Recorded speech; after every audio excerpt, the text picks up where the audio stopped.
చేసి మన ఇంజనీరింగ్ చేసి రకరకాల సుఖాల్లోకి వెళ్లకుండా కూర్చొని 2 సంవత్సరాలు 10 లక్షల ఒక మధ్యతరగతి కుటుంబం నుంచి వచ్చి 10 లక్షల రూపాయలు పెట్టుబడి పెట్టుకొని ఒక టీ పొడి తయారు చేసుకొని అది ఒక చిన్నపాటి షాప్ ఓపెన్ చేసి 2017లో స్టార్ట్ చేసినది 2000 ఇది వచ్చి ఇప్పుడు ఈ సంవత్సరానికి 2024కి 4000 అవుట్లెట్స్ పెట్టాడు. దాంట్లో 1100 మంది మహిళలకే ఇచ్చాడు ఎంటర్ప్రెన్యూర్స్గా. ఇది ఎందుకు చెప్తున్నానంటే ఇది మన నేల నుంచి వచ్చినాడు. ఎక్కడో విదేశాల నుంచి వచ్చి ఎన్నికల కోసం వచ్చి వెళ్ళిపోయాడు కాకుండా మన నేలలో ఉండి మన నేలకి ఉద్యోగాలు ఇచ్చి మన నేల నుంచి సంపద సృష్టించి ప్రతి అవుట్లెట్లో 4 నుంచి 6 మంది మనకు ఉపాధి అవకాశం కల్పించాడు ఉదయ్. మనకి టీ టైం ఉదయ్. ఆ ఉదయ్ని ఈ రోజున మనందరం కూడా నాతో పాటు ఉదయ్ని టీ టైం ఉదయ్ గారిని తంగెళ్ళ ఉదయ్ శ్రీనివాస్ గారిని మన కాకినాడ పార్లమెంట్ అభ్యర్థిగా గాజు గ్లాసు గుర్తు మీద, తెలుసు కదా గాజు గ్లాసు, పగిలే కొద్ది పదులే కొద్ది గాజు గ్లాసు, దానికి తోడు మన కూటమి, ఒకవైపు మధ్యలో నరేంద్ర మోడీ గారు, ఒకవైపు చంద్రబాబు నాయుడు గారు, ఇంకోవైపు జనసేన, మీ అందరూ ఇష్టపడే నేను, మన పొత్తు గెలుస్తుంది, మన పొత్తు ప్రభుత్వంలోకి రాబోతుంది. ఇందాక చాలామంది ఎంపీటీసీలు వస్తే ఒకటే మాట మాట్లాడారు, మేము ఈ ప్రభుత్వంలో పనిచేసాం, ఈ పార్టీకి పనిచేసాం, మాకు గుర్తింపు లేదు అంటే, మీరు కష్టపడితే గుర్తింపు ఇచ్చే వ్యక్తిని నేను.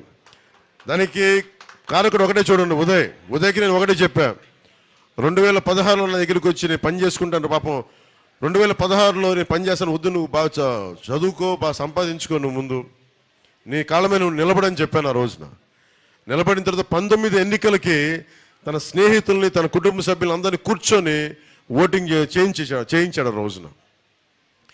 ఆ రోజు 2019 నుంచి పని చేసుకుంటూ వెళ్ళాడు. అంటే నేను కష్టాన్ని గుర్తించేవాడని చెప్పడానికి, అందరినీ కలుపుకెళ్ళిపోయే వ్యక్తి. అలాగే తను ఒకటే చెప్పాను, ఎవరు పార్టీలోకి రావాలనుకున్నా అందరినీ మనస్ఫూర్తిగా ఆహ్వానించు. ఆ పరిస్థితిలో నీకు కూడా సీట్ లేకపోయినా సరైన సమర్థుడుంటే అతనికి ఎమ్మెల్యే, అతనికి స్థానాలు ఇచ్చి కావాలంటే వెనక్కి వెళ్ళంటే నేను మీరు ఇచ్చే సూచనలు శిరసా మనకి మనసా వాచా నేను పాటిస్తానని చెప్పి నిలబడితేనే ఈ రోజున తను కోరుకోకుండా ఈ రోజున కాకినాడ ఎంపీ పార్లమెంట్కి టీ టైం ఉదయ్ తంగెళ్ళ ఉదయ్ శ్రీనివాస్ గారిని నేను నిలబెడతా ఉన్నాను. ఈ రోజున నేను ఎందుకు పర్లేదు చప్పలు కొడుతురుగా మీరు నినాదాలు కావాలి కదా, మావాడికి శక్తి కావాలి కదా, మావాడికి మీ నినాదాలే కదా, మీ జై జయ ధ్వానాలే కదా శక్తి పార్టీకి. పిడికిలి బిగిస్తేనే కదా బలం. ఇలా లూజ్గా ఎందుకు మాట్లాడతాం, పిడికిలి బిగించి కొడితేనే కదా దెబ్బ తగిలేదు. సో నేను ఒకటే కోరుకుంటా ఉన్నాను, మా జనరల్ సెక్రటరీ సత్యగా రండి, మీరు కూడా రండి.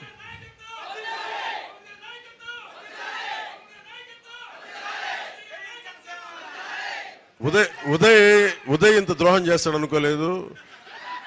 నాకు నినాదాలు పలకాల్సింది ఉదయ్ని, మీరందరూ నాయకత్వం చెప్తా సంగతి. సరదాగా నాయకత్వం పెరిగితే నేను చాలా ఆనందించేవాడిని. మీరు ఈరోజు ఉదయ్కి కొడుతున్న నినాదాలు నేను ఇదే కోరుకున్నా. భవిష్యత్తులో పవన్ కళ్యాణ్ ఒక్కడి నాయకుడు కాదు, 25 సంవత్సరాలు నేను కూడా నాయకుడిని చేస్తాను. 25 సంవత్సరాలు నా తరం అయిపోయిన తర్వాత కొత్త నాయకులు రావాలి, ఇప్పటి నుంచే తయారు చేసుకోవాలి.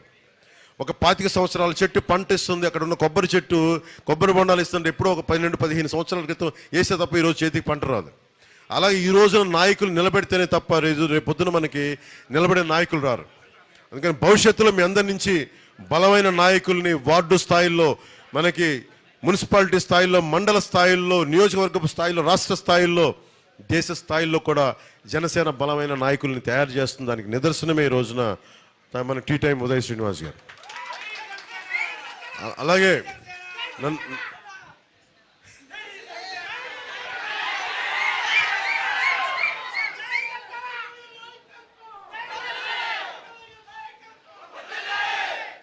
ఏలే మీరు బాబు మీరు తప్పకుండా కూర్చోండి, మీరు అందరూ కూర్చోండి, కింద కెమెరాస్ కూర్చోండి, పర్లేదు చాలా తీసిన ఫోటోలు చాలా కూర్చోండి. కూర్చో నువ్వు కూడా ఇంక ఏం చేస్తావు, మోకాలు నిలబట్టలేదా, కూర్చో.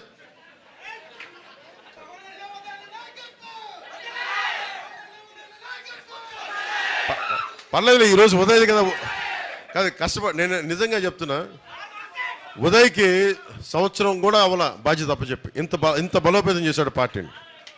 అందరినీ కలుపుకెళ్ళాడు, మన నాయకులందరినీ కలుపుకెళ్ళాడు, అందరినీ కలుపుకెళ్ళాడు. మన కోసం పనిచేసిన, పార్టీ కోసం పనిచేసిన దాదాపు 10 మంది పైగా నాయకులు రేపొద్దు నేను సత్కరించబోతున్నాను, వారిని గుర్తించబోతున్నాను.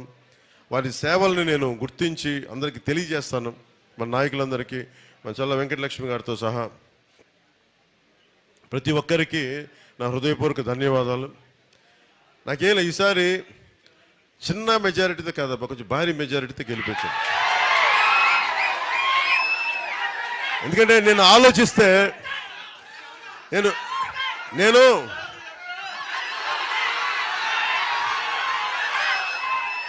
కొంతమంది ఈ రోజున పొద్దున్న అలాగే విను, పొద్దున్నే అడుగుతా ఉన్నారు, పొద్దున్నే అడుగుతా ఉన్నారు, పొద్దున్న ఎవరు చెప్తా ఉన్నారు, మరీ అంత లక్ష్య ఆశించడం దుర్మార్గం, అంత ఆశించకండి అంటున్నారు. మీరు అంటే నేను కోరుకుంటుంది ఏంటంటే, అంతేనంట, నేను కోరుకుంటుంది ఒకటే, నా జీవితంలో విజయాలు చాలా తక్కువ చూశాను, ఎప్పుడు అపజయాలు ఎదుగుతూ వచ్చాను. సినిమాలు ఫ్లాప్ అవుతుంటే హీరోయిన్ అయ్యాను నేను.